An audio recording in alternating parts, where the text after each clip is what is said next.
டே அதெல்லாம் ஒண்ணு இல்லடா. ஏதாவது லூஸ் தனமா ஒரு கடி ஜோக்கு எடுத்து விடு. சம்பந்தமே இல்லாம விழுந்து விழுந்து சிரிப்பாளுங்க.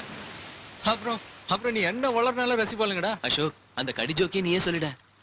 என்னடா எல்லாத்தையும் என்கிட்டே கேட்டுக்கிட்டு. ஜலதோஷம் ஏன் பிடிக்குது தெரியுமா? ஏன்? மூக்குக்கு மேல 2 ஐஸ் இருக்கு. இத சொல்லி பாரு. ஊம மாதிரி இருந்துகிட்டு பயங்கரமா ஜோக் அடிக்கிற. Thanks a lot Ashok.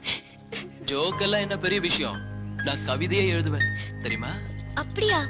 ஐயோ, எனக்கு கவிதைனா ரொம்ப பிடிக்கும். Please please please please please please. அது எப்படா நீ உணர்ச்சி வசப்படலாம்? அசோக், நீ இருக்கிற தைரியத்துல சொல்லிட்டேன். நான் சொல்லுனா அசிங்கமாயிடும். நான் ஏதோ என் ஆளை நினைச்சுக்கிட்டு கிறுக்குவேன். உன் ஆளை மனசுல நினைச்சு என் ஆளுக்கு ஒரு கவிதை எழுதி கூட ப்ளீஸ். என்ன உன் ஆளை நினைச்சா கவிதை வரும்?